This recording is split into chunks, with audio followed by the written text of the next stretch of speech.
Well, congratulations, Father. Now, we have an announcement to make as well. Sue and I have discussed it, and we've decided we're not moving to Detroit. We're staying here in Amherst with the family. Oh, it's wonderful news. Excellent. You can hold the firm together while I'm off running my campaign. Oh, and we'll have a big, lovely wedding. We'll invite all the Dickinson and Norcross cousins. And Sue, of course, your whole family will come. My whole family is dead. Well, it'll still be very nice. You really know your way around a turkey. Since I was orphaned, I always had to do the cooking. You haven't had an easy life, have you?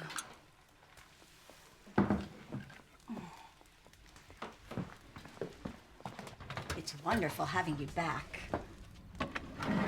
Since you returned from Boston. Thank you, Mrs. Dickinson.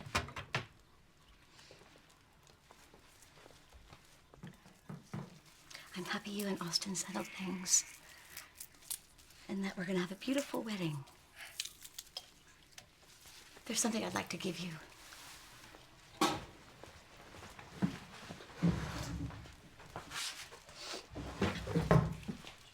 An engagement gift.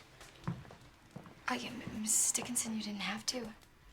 It's something my mother gave to me the day I left the Norcross farm and went off to marry Mr. Dickinson.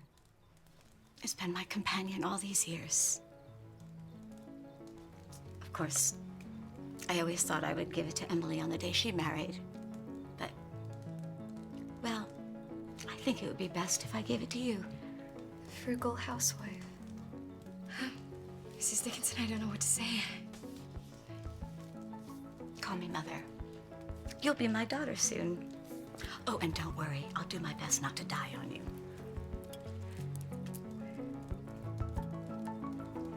It is so crazy. Sue is an influencer. Really? I can't even believe I know her. Doesn't anyone else want to come to the party?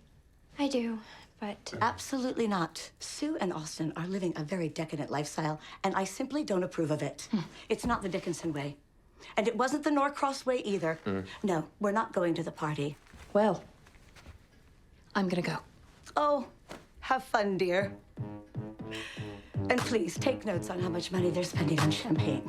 All right, folks, let's go see what this opera craze is all about. Everyone looks so elegant. I should have worn my cape. I just hope we have good seats. look, there's Sue and Austin. Hey! Oh, of course. She wore her cape. Hi. Sue, you look incredible. So do all of How you. was the hotel? Oh, it was fine. I mean, good enough for a night or two. I wouldn't stay there for longer. Yes, I don't think you could afford to stay there for much longer.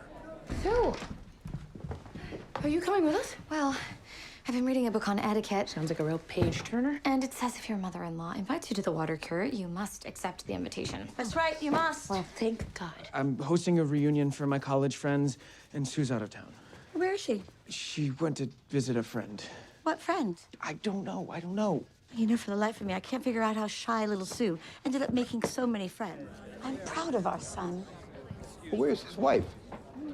Don't you think she ought to be by his side at a time like this? Austin, where is Sue? I do hope we didn't leave her burning in the church. She's off living her life, I imagine, just as I'm living mine. Lee, who's here? It's Sue. Oh, nice of her to show up. How was the funeral? Horrendous, Sue. It's so kind of you to make it. I was ready to go this morning. Your carriage never came to get me. We assumed that you'd be taking your own carriage with Austin. Well, Austin arrived home late last night, and this morning he was indisposed. Unacceptable. I'm very sorry to have missed it. Well, thank you, Sue. I didn't know Aunt Lavinia that well, but I always admired her. Everyone did. She was iconic. How are you feeling, Sue? You look as though you're ready to pop. Yeah, I'm definitely at the point where this isn't fun anymore. Can I get you something? Water? I'd actually love to lie down. I know it's a short walk between our two houses, but I feel like I just climbed a mountain. I'm sure. Well, let's get you upstairs then so you can rest. Yeah. No, that's rude. You both need to stay down here and say hello to our guests. Well, I really... She'll just rest for a little bit, and we'll be ready to entertain. She's missed the funeral. The least she can do is be here for the reception. I say the same thing of Austin, but where the hell is he? Oh, Edward, it is a woman's job to make sure everybody else is happy at all times, no matter the cost. I'm sorry, but that simply does not apply to men. Sue has every right to feel tired. Just look at her. I don't care if she's the size of Kansas. Thanks. Oh, come on. Everybody loves Kansas. It just became a state. Look, I'll take you upstairs. We'll rest a little. Mom, I'll be right back. Just get you... How was the funeral?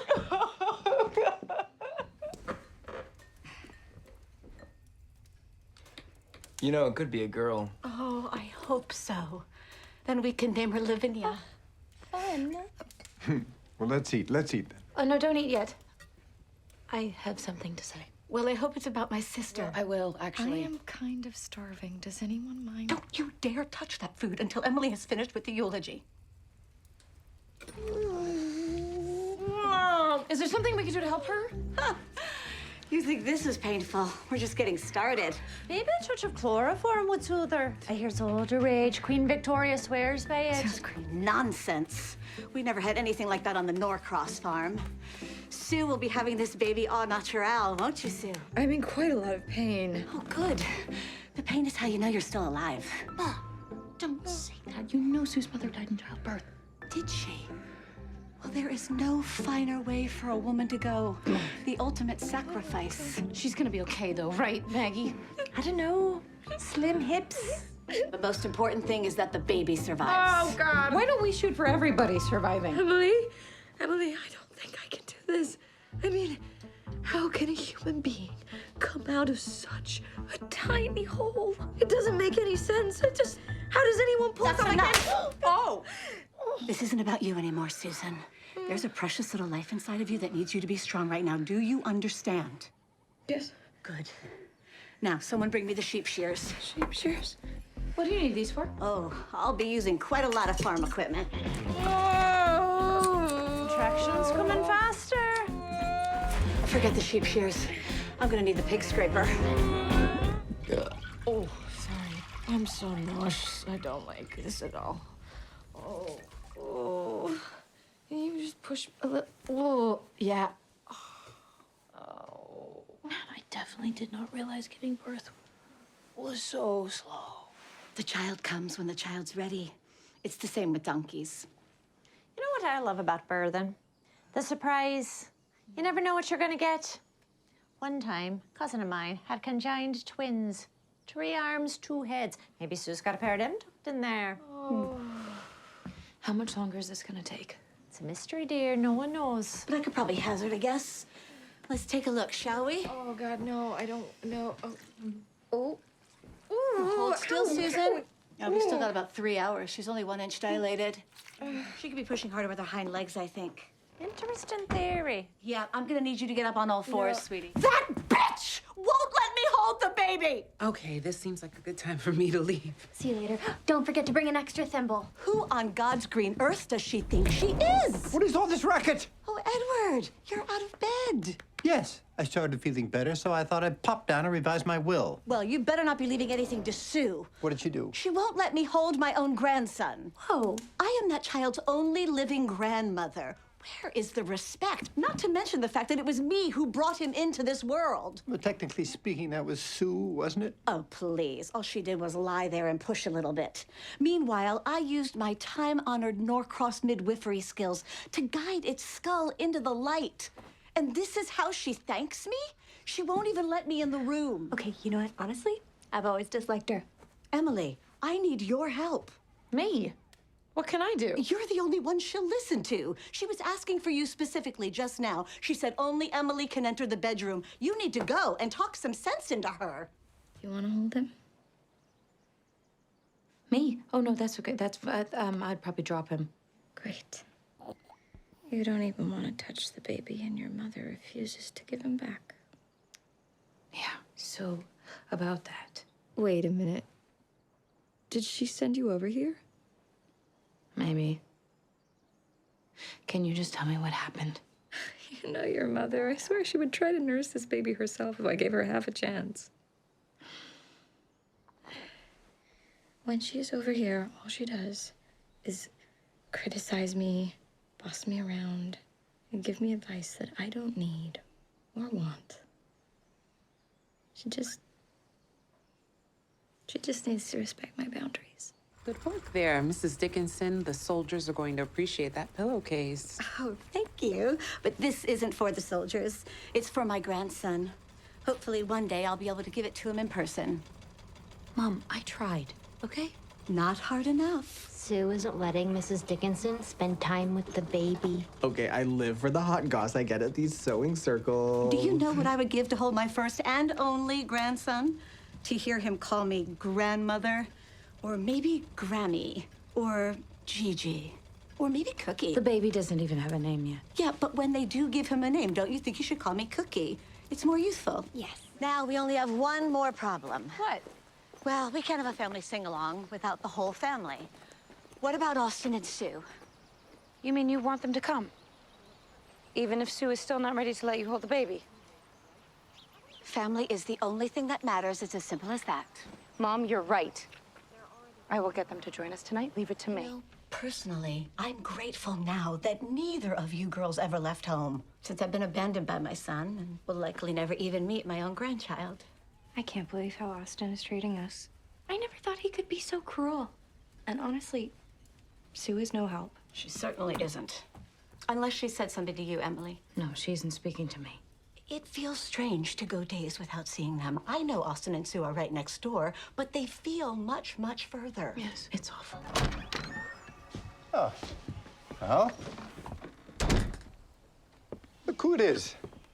We weren't expecting guests. Is that my grandson in there? It is. Oh, well, then come inside at once. It's time that this nameless little heathen got to know his grandma Cookie.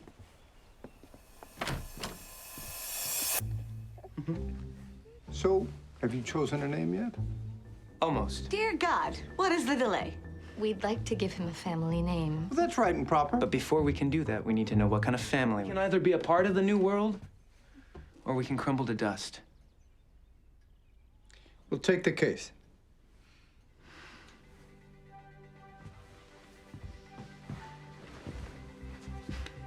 Wonderful. I was afraid you were going to announce you're moving to Nebraska.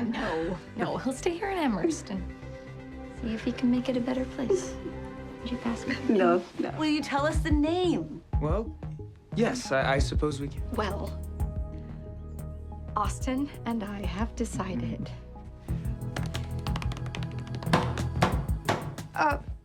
Now go on, say it. Who can that be? Somebody ask We're Together. waiting. Norman, Say what's it. happening?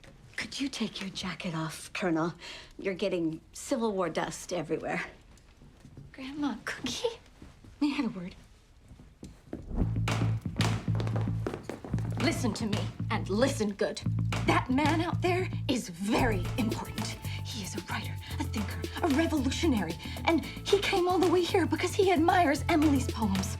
Don't you understand? He could one day be responsible for Emily's legacy. So we are going to serve him tea, and we are going to use our best dishware. And if he asks for coffee, we are going to serve it with sweet butter and whole eggs like the frugal housewife suggests. Do you understand me? Susan Gilbert, you really are that bitch.